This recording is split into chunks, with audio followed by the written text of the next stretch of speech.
Hi, and welcome to Gravitude Chats. My name is Christy with Route 143 Empowerment Coaching.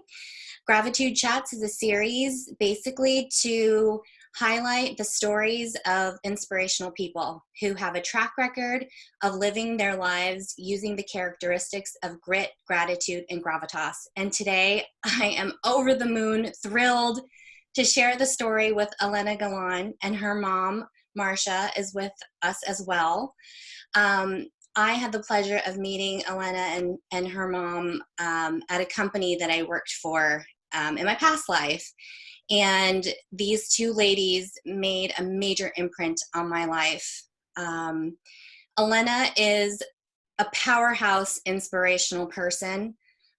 She is a advocate and a public speaker. She's a singer. She's just we're going to get into all of the things that she has going on during our chat.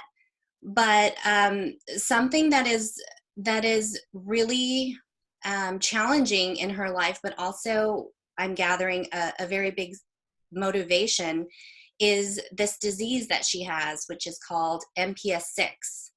And MPS stands for mucopolysaccharidosis. And basically, Alena is missing an enzyme, and she has to have a weekly infusion to replace the enzyme. And the process is, 5 hours, Alena, each week? Yep. Yep. It's 7 miles. Yeah. And so can you tell us a little bit about how this disease has impacted? What kind of impact does this disease have on you, or what are the possibilities? So this disease, living with MPS 6, has been a huge obstacle, but it also has given me strength to keep on moving and to keep strong. Seeing a lot of other patients living with MPS 6 has given me a lot of hope and I guess inspiration to help lift them up and to help inspire and educate other people living with this disease. It's kind of a struggle because I'm living at the height of 4'3". There are obstacles that I face from doing small little tasks like opening up bottles to reaching stuff that's high up, having infusions every week. Even though I have to have them every week, I'm just so grateful that I'm alive, receiving the enzyme. If it weren't for the enzyme, I wouldn't be alive today. And so that's why every week people are like, oh, you have to sit there receiving this infusion. And I'm like, no, I'm grateful that I'm alive. And it's a reminder that I got to keep giving and keep showing other people that you can do it and you can make it. And so also it gives other MPS 6 patients the hope that if I'm being their role model and I'm doing great and being successful on this enzyme replacement therapy, then maybe they'll be okay too. And it just gives everyone hope, and even other people with differences, that someone unique like me can still follow their dreams and still be able to overcome those obstacles in life and just keep going no matter what. Yeah, I mean, you have been like this since you were a little kid. I mean, and we met, we were talking about it probably about 7 or so years ago, close to 8 years ago. And you're, what, 22 now? 20, Yeah. 22. And you've just always been this bright light. And I mean, just listening to you talking right then, I had goosies just like in the base of my head and like my neck and shoulders just the whole time, because I know what you say is really truly how you feel and how you operate your life. And I wanted to loop back to MPS 6, and it's a rare genetic disease. And it's very serious, and without treatment, families are told that kids oftentimes will not live past the age of 10. And so, Marcia, I know this is kind of where you come into play, because you adopted this baby, this precious baby, at what, 3 years old were Mm-hmm. you? Three. With, of course, every mother, regardless of the circumstance, has every hope and dream for that child. And so you adopted Alena not knowing at that point that she had MPS 6. And yeah, and so what has that been like for you in raising someone with this challenge? Well, it's been an incredible journey, both on a personal and a actually professional level, because I've dealt with kids with issues, and that was my job. I diagnosed kids. I evaluated them for placement in different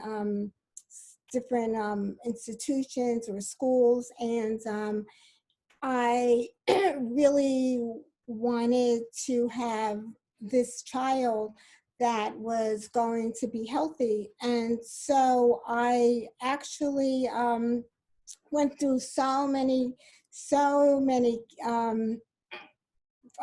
we got different videos, and then this one came along, and she was just so nonplussed about everything. She's about 1.5 years in the video, and nothing bothered her, and she had all the milestones, because I knew what you were supposed to have. And the minute I saw her, I said, that's it. That's the one I want. And so we proceeded with the adoption. It took a way over 1 year. It was it was an incredible process, really difficult. But at the end of the day, Alena happened to be in Russia, which was where we decided to adopt a child. However, she was all the way in the North Pole, practically in Siberia. And it was like, are you kidding? Because I figured, like a normal place like Moscow or something.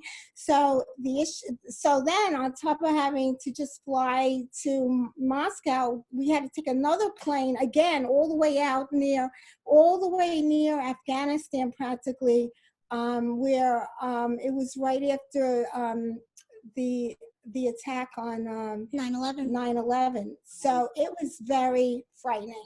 And anyway, so we got to the orphanage, and at the time I was with her dad, and we, I almost walked past her, because she didn't look like she looked in the video. She looked like, in the video, she had dark hair, and she looked just different. I walked right past her, and all of a sudden this little voice went, "Mama, Mama." And yeah, it's true. I bent down, and I'll never forget that feeling. My heart it was like it just stopped, and it was like looking at a reflection of me. She had the same eyes. It was like uncanny. Yeah, how is it that you two look so similar? I mean, you get that all the time, don't you? Yeah. It was destiny, because from the beginning that we looked like this. And I walked like you, I talked like you. She walked right on, like a duck imprints. When we left the orphanage, she just carried a little bag. I dressed her, and she walked like she's been doing it her whole life. It was like nothing. It was like it was just meant to be. It was destiny. It was very incredible, something you wouldn't imagine. The other kids in the orphanage there were 4 other couples, and they were leaving their shoes by the door to go back to the orphanage. And she was like having a ball. Like she was hopped in that car. She just hopped in like she's been chauffeured around from the day one. And we flew back to New York. We stayed in Moscow. We were there for 14 days. Came back, and I took her to a specialist. I had an appointment the next day in New York City. Can you imagine? And it was with a specialist who dealt with adoptees from Russia. So I went, and I figured this was awesome. She's just going to tell me she's petite, because just because she was in an orphanage. She was only in the orphanage like 1.5 years, which was great. She was with her birth parents.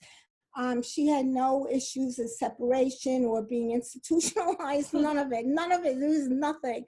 So I figured, she'll give her a bill of health. And so we went there, and she said to me, she has a slight heart murmur. I said, no, I didn't know. They said that she was fine. She just had a lot of colds and stuff. She sent me to a pediatric cardiologist in Westchester. And he saw her, and there was an issue with her valve. And he said to me, I'm wondering if she has some syndrome, and I'd like you to go see a specialist in a geneticist, and let him take a look. And didn't say anything else to me. And what goes through your mind is, oh, anybody can fix anything, because that's what you're used to. Medicine, they'll fix her little heart valve, and they'll just give her some medicine to get rid of. She had some little viruses at the time. Some, they gave her stuff to drink, medicine. No big deal. Normal things when you come and adopt a child. And so on January 24th, I went to the city with her, and I was alone because I really wasn't thinking anything. And they sent her down for a bone scan, and she came back up as in a room with eight physicians that were there, and just Alena and I. And I thought they're just going to tell me, she needs this. We're going to give her this medicine. She's going to grow, or there's an issue. One of them looked at me. They asked me ridiculous questions. One of them about, was she hairy? Which was like, okay, like really? And asked me, did she have trouble breathing? Was she talking? Was she getting cognitively? Was she picking up stuff? And I was like, of course, Then the next thing I know, I heard she has what's called mucopolysaccharidosis. We don't know which type. And all I could think about was supercalifragilisticexpialidocious. I'm sitting there like, I'm like, what? And I'm like, okay. And then the next thing they said, we think she's peaking right now, and she'll start going downhill. And within 5 years, she's going to die. And I'm sitting there, and every time I talk about this, it's so hard for me. She was so precious. She was on my lap, and it was just like a train ran me over. It was like the only thing on earth that I couldn't imagine after all this, and how was I going to deal with it? So I ended up, there was a doctor there, Dr. Marion, who we adore. And he said, listen, he says, I want you to see, we don't know which MPS it is. There's several different MPSs. I went home, and by the end of this, I knew every single MPS on earth. There was one MPS 1, 2, 3, 4, 5, 6, 7, and 8.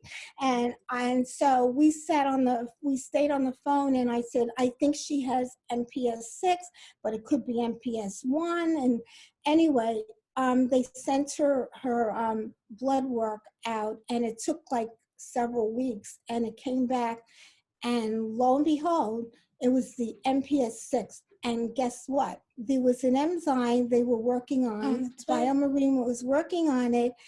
And Dr. Marion said, look, he said, just hang in there. She'll be in the trials, and she's going to be fine. And he says, I'm telling you, you have to believe she's going to be fine. And so I ran with it. And before that, at that time, I was so beside myself. I wanted somebody else to take care of her. And I was angry. I was furious at everybody. I wanted to sue everybody. I wanted everybody sued, including her birth parents, the agency who I work with to adopt her, the social agency here. I was like crazy. I was really whacked out. And I didn't want her, if she was going to die, to be with somebody that was going to cry in her face every minute. She didn't deserve that. She just didn't. it turns out, of course, that never happened. And Still yeah, here. she is. But I was furious at everybody. I felt very betrayed, and you know, it wasn't fair. And it was just a whole lot of issues with that. But anyway, so It was a good MPS. she had the good MPS, and obviously, so in 2005, there was they had the trials. She missed the trials because twice. One time she wasn't impaired enough, and because she was running faster than anybody, including me. And the second time was an age issue. She didn't fall in the parameters. But then in 2005, the enzyme became available. 7.5 years old. And she was the first one in the Northeast that got it. And in 5 years, she grew 5 inches. And we started doing a lot of fundraisers. And so, you know, whatever the hospital, our hospital, Montefiore wanted, whatever BioMarin wanted, they would say jump, and I'd go okay. And she started singing. Alena always started lecturing, and she at Einstein Medical. So we started. She actually sat there, and we worked with the residents so that they all had an understanding of this rare genetic disease, which was MPS 6. It's Maritolami, actually, and she was one of the fortunate ones because some of them still don't even have an approved enzyme, and a lot of the kids, it's a spectrum, and she was just fortunate. She's on the high end of it and wasn't that impaired. It really impacted on her height more than anything. And we've had some trials with it. She had a shunt. She had tubes in her ears, and she had tonsils and adenoids removed. Which she's happy to say you can't see it anymore. It's gone. Multiple surgeries, right? On various things. And you know what the weirdest thing is, that I was such a confident kid and outgoing that like nothing scared me. It was the weirdest thing. Nothing. She would walk into the operating room. I'd lead all the surgeons. And she would, and I'm fainting, but and then when she got the enzyme, I decided we made it into a party, and we celebrated it. So she knew we were in the car actually, and I knew she's going to get the enzyme, and I'm driving. And she was like 4 or 5, by 5, I think it was or 5. 6, or right before she was getting the enzyme. And she says, no kid would ask this question, but she did.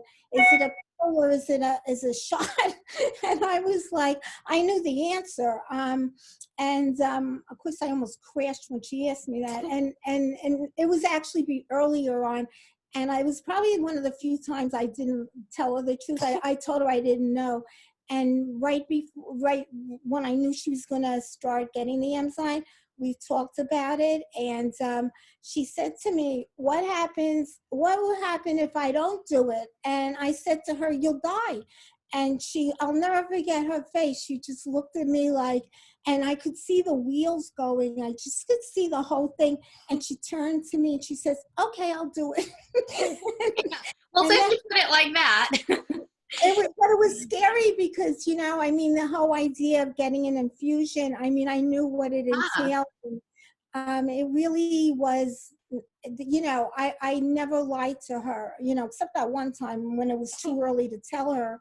But a lot of the time, I think I just always knew, like you always put it so positive, that I always knew that they were there to help me. Yeah. And then, like even in the hospital. Yeah, always. Yeah. And we had parties. So every week for like years, she had the first protocol for the enzyme.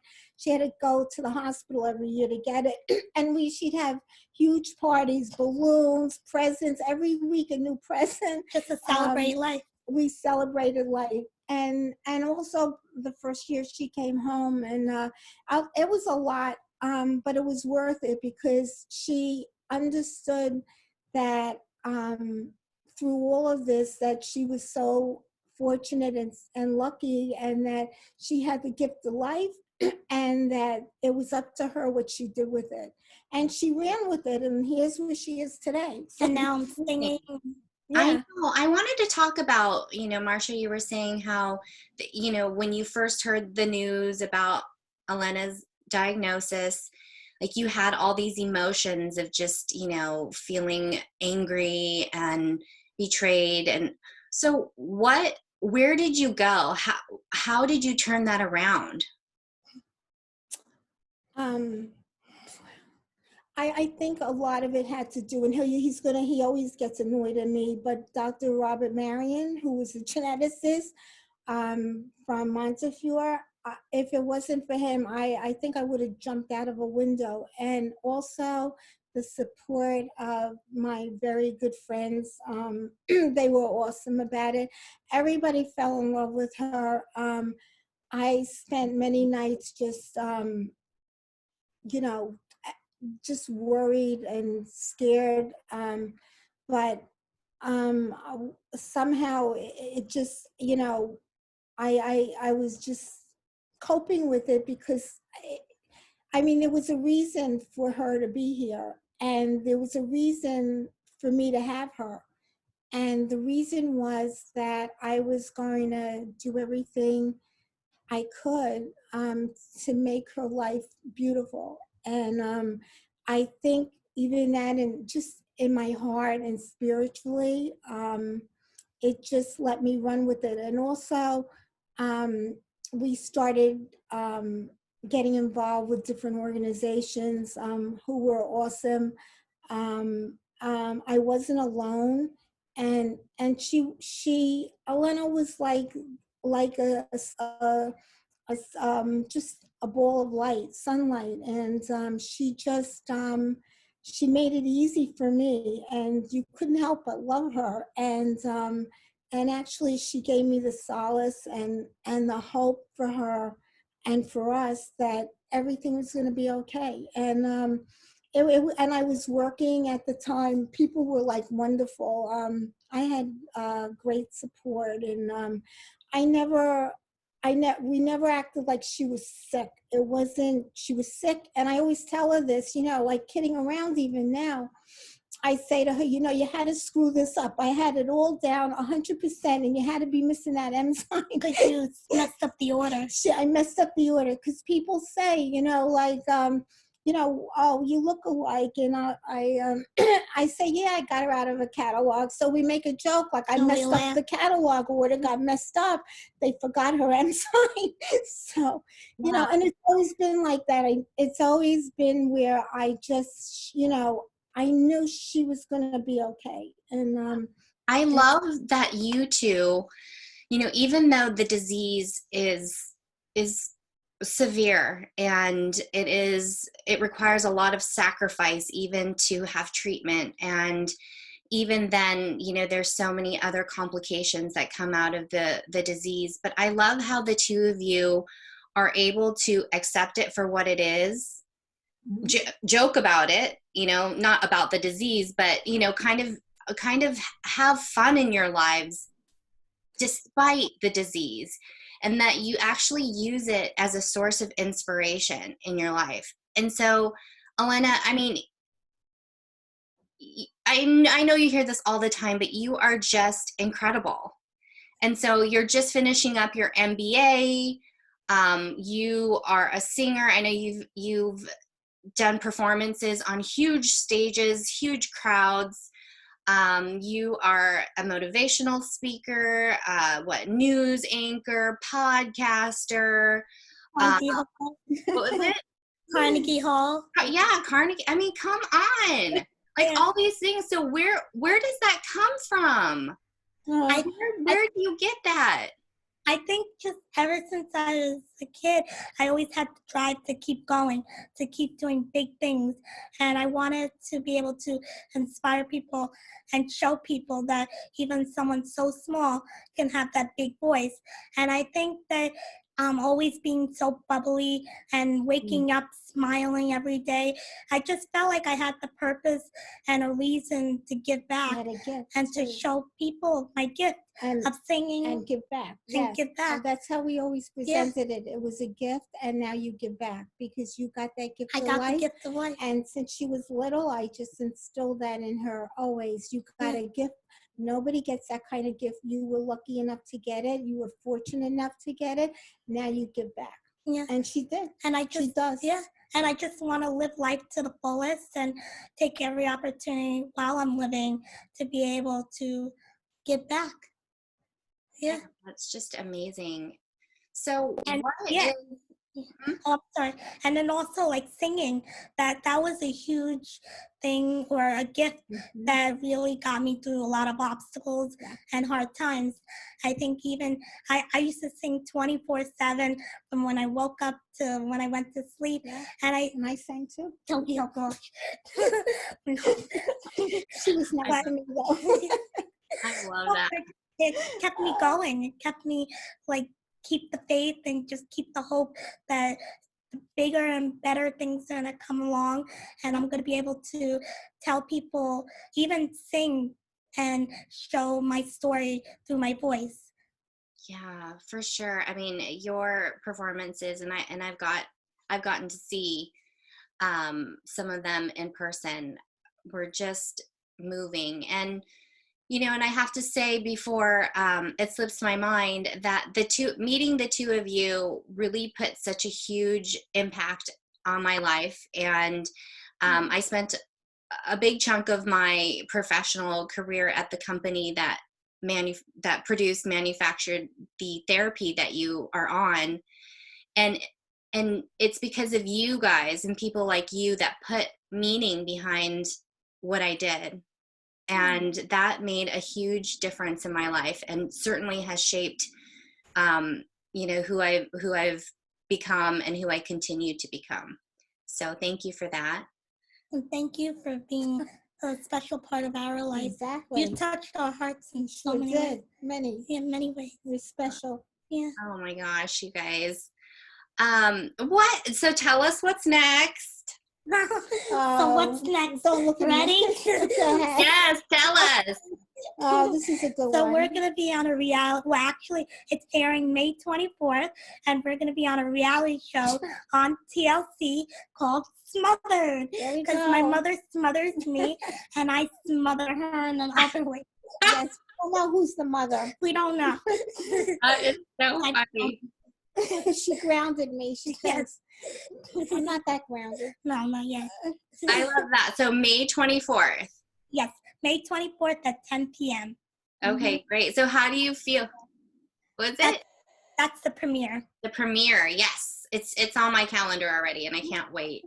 And so after that, I know you have big dreams. And so what are some of the next things that you're gonna kind of check off? So after finishing up my MBA this fall, my big dream is to be able to have my own TV talk show or be able to co-produce with somebody and be able to make an inspirational show and be able to actually have people who are unique and be able to go on the show and show their talents, but also to be able to tell my story. And my other dream is to be able to produce and write inspirational songs that can hopefully be shared with the world and kind of share inspirational words to other people. And so those are my big dreams. And yeah, and to be able to just show that to never give up and to keep fighting and to keep going. And to make a difference for other people that have differences, and the other MPS kids also who look up to you and who just think the world of you, and you're their inspiration and hope for a better tomorrow for them as well. For sure, yeah. The patient advocacy, I mean, is huge, and what you've done for the community.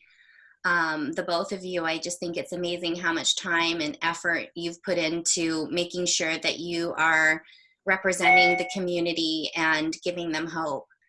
And so I just, again, you two are just so wonderful. I can imagine that having the disposition that the two of you have maybe takes some of the edge off of the current situation, right? You're in New York. You guys were hit hard.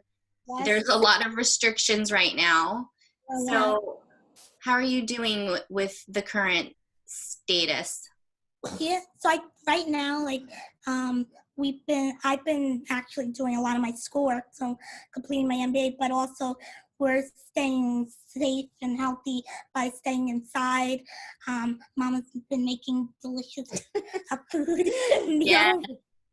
But then, like, when we go to the supermarket, my mom I won't just let me said go to in. her, it's like, Yeah. I feel like I'm going on a bank heist because I feel like now I have to like figure out a strategy where I want to go first in the store and how fast I can get out safely. And I'm thinking, you know, you're wearing the mask and the gloves and you know, and I'm standing there thinking, this is like a bank heist, you know. I mean, it's like a stupid thing to think about, but like that's what I'm thinking, you know, and the stress of it, you know, and the anxiety. I mean, I can't imagine robbing a bank. I can't even go in the supermarket now. But it's like, really? And so it's been a It's rough. real eye opener. And And it makes you think, like, even with the MPS patients and everything, how grateful, like, I'm, like, I had my surgery and stuff. yeah. And so it's kind of like a lot of these patients can't even breathe. And it's scary to think, like, could that happen to me? Yeah. And to think about the other patients, like, I hope they're okay, they're staying safe, because they have to be on, like the ventilators. Yeah. And it's the same thing. So when we go to the store, I leave her in the car. I don't even take her in. Not that I'm thinking if I come out and have it. You know, you don't know what to think. You just, I think, you know, you just have to pray and just hope everything will work out and you'll survive and be a better person for it. Everybody's spending a lot of time with their families, which is a positive, I would think. I hope, although it gets kind of messy. I mean, we've had like, you know, I wasn't even expecting her to be home. I thought I've had 2 months. My last 2 months, she was graduating college and having all her festivities and the end of college, you know, rites and a graduation. And I had 2 months to just be my wild self or do whatever. And, you know, and so the next thing I know, we're taking her stuff out of her dorm. It's very sad. That was so sad. I mean, and for kids, it's like kids normally, it's just really difficult for them. And we were actually talking about this morning about older people because you have, you know, you have less years left probably, and for them this is probably the quality time they want with their kids and their grandkids, and they're really they're losing out on that and unfortunately dying even. And the younger kids, it's just you know, the kids graduating and the kids that have their future goals and their tomorrows to start a new job. Even my internship. Her internship got canceled. You know, it's just, it's mind-boggling, and it's a difficult time. So you just want to try to be supportive and talk to people, talk to friends, talk to just anybody that you can help a hand to, your neighbors. And then that's all we can do. I feel really like I'm not doing anything, which is very hard for me. I'm having a hard time with that. I'd rather be out in the front. And because of Alena, and not because of her, but I won't, because I don't want to jeopardize her. I think she's higher risk. Right. And I'm over that age. Like, I don't even know if that matters. But we don't know how it's going to impact us. Yeah. I mean, I wouldn't care about myself, but you know, you have somebody to think about or to worry about. And I don't want to jeopardize her at all. But it's been difficult. It's not my nature just to stay home and just run to a store with a mask on. Right. Yeah. I think everyone is being impacted in various ways, and I think it's so important to just be able to continue to talk about, you know, how you're feeling and the concerns that you have, and continue to share with each other, lean on each other, and the fact that each of you are just such beautiful spirits that hopefully when one needs a little bit of a boost, the other one is there, and just such a beautiful partnership. But I'm glad that you're healthy, and I'm glad that despite everything that you can still show up with the smiles and with so much beautiful light to share. And on that note, I was looking at you sent me your resume, which was just like, oh my, I was telling I was telling my husband, like, look at this person, she's just, I had no idea, because I haven't seen you in so long, and I had no idea all the accomplishments, which were just so amazing. I mean, CBS News, I mean, like, that's just, what was it? That's actually a funny story, because the person who gave me the internship was actually Dr. Max Gomez, who interviewed me when I got my first infusion. Right. Oh, my goodness. And so he remembered me after all these years. Of course he did. We stayed connected. We stayed connected with him. But it's just amazing how I got to spend time with him that whole summer, and he gave me an opportunity to be able to love it. Love it.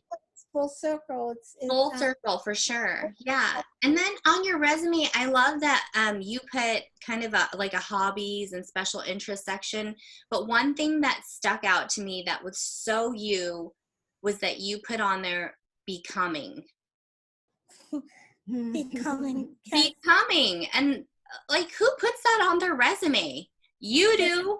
I mean, that is just so beautiful. So what do you mean when you put that on there? Like, what did you want to convey?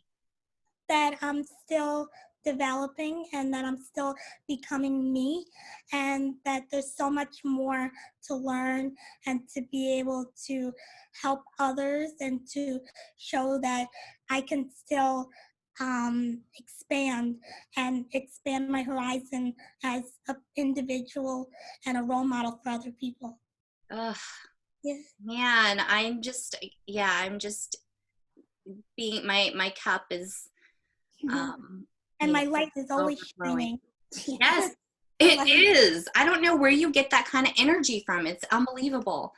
So as we're wrapping up, I know that a huge foundation for your ability to be able to have the light and to share the light and to accomplish so much is really rooted in gratitude.